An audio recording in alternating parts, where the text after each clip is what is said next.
11 जुलाई 2025 से 9 अगस्त 2025 तक रहने वाला है इस बार सावन का महीना। भगवान शिव की कृपा पाने का महीना, भगवान शिव की ऊर्जा से सीधे जुड़ने का महीना।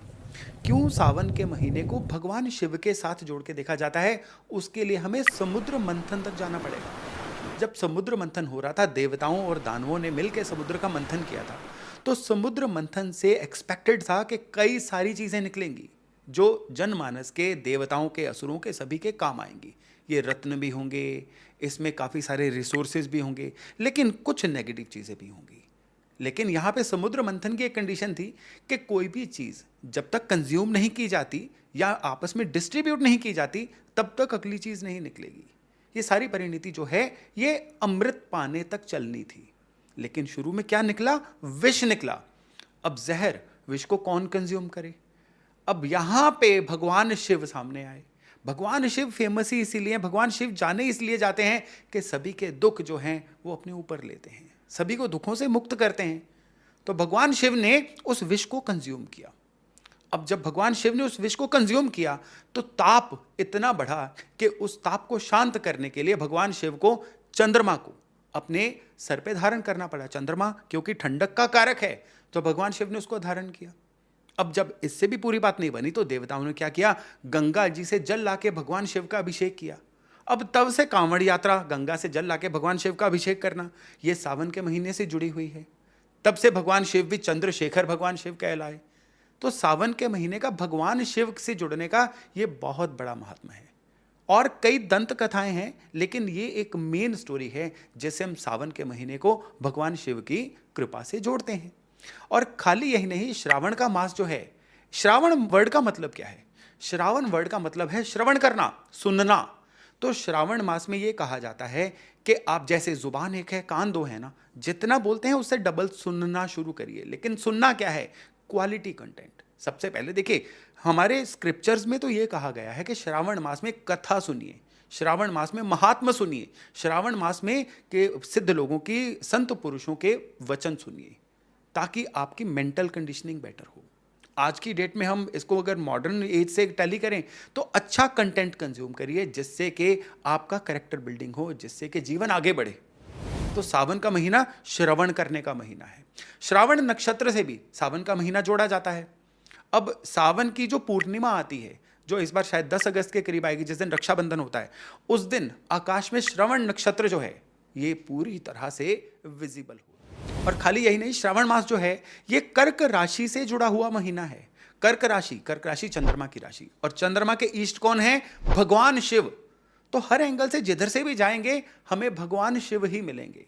तो श्रावण मास जो है ये भगवान शिव की कृपा पाने का अभूतपूर्व महीना है। यूं तो सावन का सारा महीना ही बड़ा ही जबरदस्त, बड़ा ही एनर्जी से भरपूर होता है। सारे के सारे जो सावन के दिन है ना, भगवान शिव का अभिषेक करना, भगवान शिव की पूजा करना, इससे जुड़े हुए हैं। लेकिन फिर भी सावन के जो सोमवार हैं इनका बड़ा विशेष महत्व है।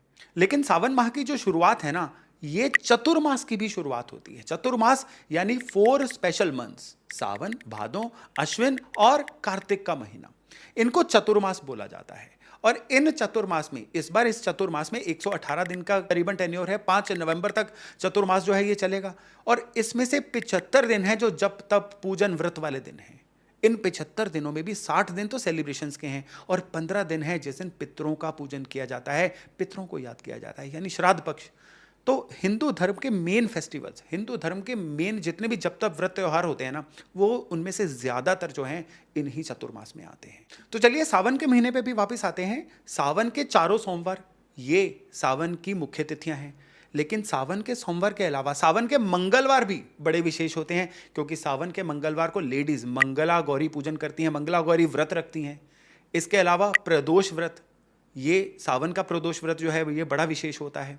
सावन में नाग पंचमी भी होती है और सावन की जो शिवरात्रि होती है ये भी बड़ी विशेष होती है। तो सावन का पूरा महीना जप तप विधियों से पूरा भरा हुआ महीना है। और सावन का महीना जो है ये 16 सोमवार के व्रत रखने की दरअसल शुरुआत होता है। सावन के 4 सोमवार, लेकिन चतुर्मास के भी सारे सोमवार, जो लोग 16 सोमवार के व्रत रखते हैं ना, नॉर्मली लोगों में ये प्रचलित है कि लड़कियां ही केवल अच्छे वर्ग के लिए 16 सोमवार का व्रत रखती हैं। 16 सोमवार का व्रत दरअसल शिव कृपा के लिए रखा जाता है, शिव जी की ऊर्जा से जुड़ने के लिए रखा जाता है, ताकि शिव जी आपके दुखों को कम करके जीवन में आपको रास्ता दिखाएं। तो अगर आप भी 16 सोमवार के व्रत रखना चाहते हैं ना, तो सावन के पहले सोमवार से यानी 14 जुलाई से इसकी शुरुआत करिए। फिर पूरे चतुर्मास में जितने भी मंडे आएंगे ये 16 ही सोमवार बनेंगे, इनके व्रत रखे जा सकते हैं भगवान शिव की कृपा पाने के लिए।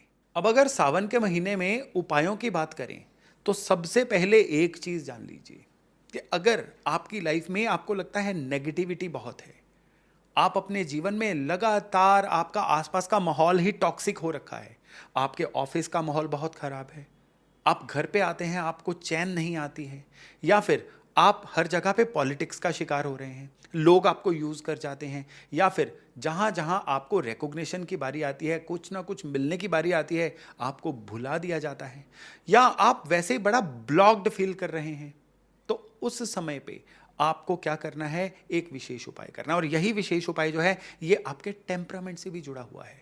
अगर आपको लगता है कि आपको एकदम से ट्रिगर बहुत जल्दी हो जाते हैं, आपको गुस्सा बहुत जल्दी आना शुरू हो चुका है, अब सावन का महीना आपके लिए रेमेडी लेके आया है। इन सारी चीजों को कलेक्टिवली, इनमें से कोई एक चीज भी हो रही है या सारी चीजें भी हो रही है ना, तो आप एक काम करिए, गंगा जल की खाली बर्तन में 2-4 बूंदे डालिए, फिर ऊपर से जल डालिए। यहां पे ध्यान देना है, गंगा जल के ऊपर पानी डालेंगे तो गंगा जल बढ़ेगा, पानी के अंदर गंगा जल डालेंगे तो पानी बढ़ेगा। तो इसलिए बर्तन में पहले गंगा जल डालिए, फिर पानी डालिए, शिव मंदिर में जाइए और भगवान भोले शंकर को अभिषेक करिए, ओम नमः शिवाय का जप करिए, वहां पे बैठ के रुद्राष्टकम अगर पॉसिबल हो तो वो पढ़ के आइए। सावन के पूरे महीने, सावन के जितने भी दिन हैं 11 जुलाई से लेके 9 अगस्त के बीच में पूरे दिन ये उपाय करिए। आपको हैरानी होगी ये देख के कि किस तरह से आपके आसपास का जो टॉक्सिक माहौल था वो सही होना शुरू हो चुका है, किस तरह से आपके अपने टेम्परामेंट में आपको कंट्रोल दिखाई देना शुरू हो चुका है, किस तरह से आपके घर की जो नेगेटिविटी थी वो दूर होनी शुरू हो चुकी है, और आपके आसपास का जो माहौल है ये आपकी फेवर में जाना शुरू हो चुका है। इतना ही सोचिए कि अगर ये चीजें आपके आसपास सही हो जाएं तो आपके जीवन की कितने % समस्याएं जो हैं ये खत्म हो जाएंगी। चलिए अगले उपाय पे बढ़ते हैं। अगर आपको लगता है कि आपके जीवन में कलेश बढ़े हैं, ये कलेश किस तरह के हो सकते हैं?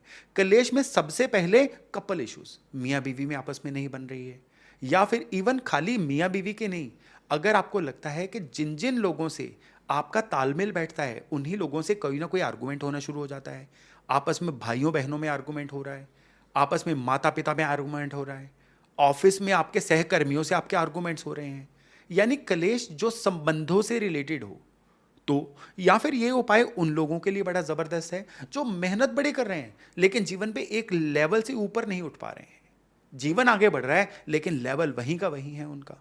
उस केस में भी एक विशेष उपाय है और ये सावन के महीने में आपने करना है। सावन के सारे दिन नहीं तो सावन के सारे सोमवार दही लीजिए, और ये दही है शिवलिंग पे मलिए, मलने के बाद जल से स्नान करवाइए। कई बार लेडीज जो हैं शिवलिंग पे दही नहीं मलती हैं, तो उस केस में वो माँ गौरी पे दही मल के फिर उनको जल से स्नान करवा सकती हैं। ये जो उपाय है ना, ये बड़े से बड़े कलेश को अगर सावन के महीने में कर लिया जाए तो बड़े से बड़े कलेश को कंट्रोल करता है। इसको हम चमत्कारी उपाय की संज्ञा दे सकते हैं, लेकिन खाली इतना भर नहीं करना है। आपको कोई एक कोरियर बॉय की तरह काम नहीं करना है कि बिल्कुल वहाँ पे ले जाके दही मल के घर वापस आ गए। वहाँ की ऊर्जा लेके आइए, साथ में वहां बैठिए, वहां पे ओम नमः शिवाय का कम से कम 11 माला जप करिए सावन के सोमवार। नहीं तो वहां पे आपको शिव तांडव स्तोत्र जो है उसका श्रवण करना या उसको बोलना है, अगर आप बोल पाए तो। इतना भर करना आपके लिए इस समय पे इन चीजों में चमत्कार का काम करेगा। अब हम आगे बढ़ते हैं। सावन के महीने में गाय के घी का एक विशेष उपाय है, लेकिन ये किन को करना है? सबसे पहले ये उपाय उनके लिए है जिनको संतान नहीं हो रही है, मेडिकली वो ओके आ रहे हैं लेकिन संतान प्राप्ति में दिक्कत आ रही है। दूसरे वो भी लोग जिनके डॉक्टर्स ने कोई ना कोई मेडिकल एलिमेंट बता दी है संतान प्राप्ति के रास्ते में, लेकिन वो मेडिकल एलिमेंट का इलाज ढंग से नहीं हो पा रहा है। इवन खाली यही नहीं, अगर किसी ना किसी तरह से घर में कोई ना कोई मंगल कार्य नहीं हो रहा है, जो शादी योग्य बच्चे हैं उनकी शादियां नहीं हो रही हैं, रिश्ते आते हैं लेकिन एकदम से रिश्ते, बात तो चलती है फिर बात चुप हो जाती है। कई जगह पे लड़का लड़की ओवर चूजी बन जाते हैं और उसकी वजह से उनको अपने मनपसंद लाइफ पार्टनर नहीं मिलते हैं। तो उस केस में गाय का घी जो है ये शिवलिंग पे अर्पण करना है। हर मंडे अर्पण करिए, कोशिश करिए, अगर रोज कर पाए तो फिर तो कमाल है। अब जिस तरह से घी क्या होता है, दूध का एक्सट्रैक्ट घी होता है, तो उसी तरह से शिव की जो कृपा है ना पूरा एक्सट्रैक्ट होके मिलती है। और जीवन में जितनी अभी मैंने ब्लॉकेजेस बताई ना, ये इस उपाय से और शिव कृपा से बहुत जल्दी रिमूव हो जाती है। हाँ, वहां पे जाके शिव स्मरण करना मत भूलिएगा। चलिए अब अगले उपाय की तरफ बढ़ते हैं। अगला उपाय जुड़ा हुआ है आपके जीवन की इम्यूनिटी से, आपके जीवन की सुरक्षा से। कई बार जीवन में क्या होता है कि आप डरते हैं कि अगर मैं फलाना काम करूंगा तो कहीं उल्टा ना पड़ जाए, अगर मैं नया काम कर लूं कहीं वो फ्लॉप ना हो जाए, अगर मैं उससे फलानी बात कर लूं तो कहीं बात उल्टी ना पड़ जाए। यानी आपको किसी चीज का जब डर सता रहा होता है या फिर आप किसी लड़ाई झगड़े में हैं, आपको किसी ना किसी तरह से ईश्वरीय सुरक्षा चाहिए। तो सुरक्षा का जब आपके जीवन में कमी आती है, आपके जीवन में इवन किसी वर्किंग एनर्जी की कमी आती है कि आपके अंदर एस्पिरेशंस, आपके अंदर एम्बिशंस बड़ी हैं लेकिन आप जीवन में आगे बढ़ नहीं पा रहे हैं, तो फिर आपको क्या करना है, पूरे सावन के जितने भी दिन हैं या सावन के सारे सोमवार शहद जो है ये शिवलिंग पे अर्पण करना है। शिवलिंग पे शहद अर्पण करना आपको सुरक्षा देता है, आपको एनर्जी देता है, आपको एक ये फीलिंग देता है कि आपके पीछे कोई डिवाइन हेल्प है। आप गिरेंगे नहीं, आप आगे बढ़ने की कोशिश करिए, अपने जीवन में अपना ऑर्बिट शिफ्ट करने की कोशिश करिए, ईश्वर 100% आपकी सहायता करेंगे। ये जो चीजें हैं, ये चीजें मिल के पंचामृत बनाती हैं, जल, गंगा जल, दूध, दही, शहद, घी। तो आप अगर ये सारी चीजें भी अपने जीवन में चाहते हैं कि किसी भी एंगल से जीवन में कोई परेशानी ना आए, तो फिर पंचामृत स्नान करवाइए।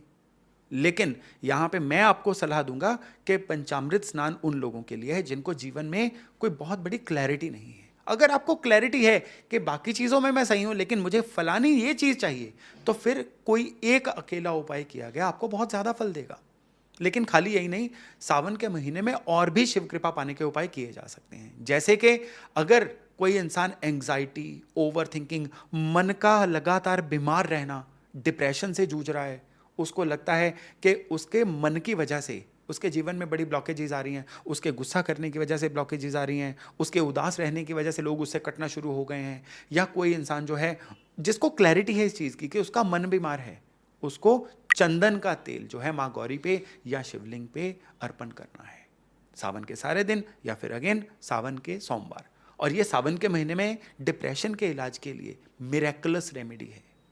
इसके अलावा जो लोग किसी मुकदमे से जूझ रहे हैं, किसी ना किसी वैर विरोध से जूझ रहे हैं जिसकी वजह से कॉम्पिटिटर्स या ओपोनेंट्स बहुत ही उन पे हावी हो रहे हैं, पहले इस चीज़ की क्लैरिटी करिएगा कि ओपोनेंट अगर आपके ऊपर नाजायज़ हावी हो रहे हैं या लिटिगेशन जो है, कोर्ट मैटर्स जो हैं वो पीछा नहीं छोड़ रहे हैं, आप सही हैं लेकिन फिर भी आप फंसते चले जा रहे हैं, तो उस केस में सावन के माह में सरसों के तेल से शिवलिंग का अभिषेक करिए। ये दिक्कतों से निकलने के लिए एक बहुत ही प्रभावशाली रेमेडी है। इसके अलावा कोई भी इंसान अगर, देखिए अभी मैं आपको एक उदाहरण के द्वारा समझाता हूं कि अगली रेमेडी किस चीज से जुड़ी हुई है। अगली रेमेडी जुड़ी हुई है कलेक्टिव डैमेज से। कई बार क्या होता है कि कुंडलियों में ऐसे दोष नहीं होते लेकिन फिर भी कोई महामारी ऐसी आ गई, कोई भूकंप ऐसा आ गया, या जैसे अभी एयर इंडिया की एक बहुत बड़ा क्रैश हुआ है जिसमें कई लोग बिना बात के ही बेचारे वो अपना जीवन से हाथ धो बैठे, बहुत ट्रेजिक था वो इंसिडेंट। तो जिन चीज़ों में कलेक्टिव डैमेज होते हैं ईश्वर उनमें भी सुरक्षा दे। अब उस केस में भी देखिए कि एक इंसान चमत्कारी रूप से बच गया। अब शिव कृपा पाने में आपने क्या करना है कि ये उपाय थोड़ा मुश्किल है, ये है भस्म से शिवलिंग के ऊपर अभिषेक करना। भस्म से अभिषेक करना जो है, ये जब भी कोई महामारियां या कलेक्टिव डैमेजेस आते हैं ना, उसमें से भगवान शिव हाथ दे के रक्षा करते हैं, ऐसा माना जाता है। तो हो सके अगर आपके पास ऐसे कोई साधन या संभावना है तो शिव जी को भस्म से भी अभिषेक करवाइए। और ये जो चीज़ है ये कहते हैं कि साक्षात शिव कृपा से जोड़ने वाला भी उपाय है। आप कोई भी उपाय ना कर पाए ना, तो पूरे सावन के महीने में आप कम से कम अपने घर में बैठ के शिव उपासना, एक माला ओम नमः शिवाय का जप जरूर करिए। शिव जी को अपने जीवन में लेके आइए, शिव जी से जुड़ने की कोशिश करिए। सावन का महीना आपके लिए बहुत ही चमत्कारी रहने वाला है। लेकिन यहाँ पे अंत में एक बहुत बड़ी बात करूँगा, अगर ये बात आपने अप्लाई नहीं की तो फिर आपके द्वारा किए जाने वाले उपाय शायद आपको फल नहीं दे पाएंगे। और वो बात है कर्म करना। शिव जी उन्हीं के ऊपर कृपा करेंगे जो लोग कर्म करते हैं। अगर आप सिर्फ उपाय करके किसी रिजल्ट पाने की इच्छा करेंगे तो भगवान शिव भी आपकी हेल्प नहीं करेंगे। आप करेले का बीज बो के आम उगने की प्रार्थना करिए सावन के महीने में, क्या भगवान शिव करेले को आम बना देंगे? नहीं बनाएंगे। भगवान शिव की कृपा भी आपके सीडिंग के बाद, आपके बीज डालने के बाद ही शुरू होती है। वो मैंने कहीं से एक पंक्तियां पढ़ी थी कि लंका ना बचा पाया शीश चढ़ाने वाला, और दूध चढ़ाने वाला किस भ्रम में है। ये सच बात है कि अगर आप कर्म को इग्नोर करके केवल उपाय करके इस भ्रम में रहेंगे कि भगवान शिव अब आपके साथ चलेंगे, तो भगवान शिव पहले कर्म को मानते हैं। तो सावन के महीने में अपने कर्म को भी डबल करिए और फिर भगवान शिव की कृपा पाने के आप पात्र बन जाएंगे। मेरी तरफ से आपको और आपके परिवार को सावन की बहुत बहुत शुभकामनाएं। ईश्वर करे कि ये सावन का महीना आपको साक्षात शिव कृपा से जोड़े। तो चलिए अभी अपनी वाणी को विराम देता हूं और वायदा करता हूं एक अन्य वीडियो के साथ बहुत जल्द मिलने का। तब तक अपना खूब ध्यान रखिएगा। नमस्ते।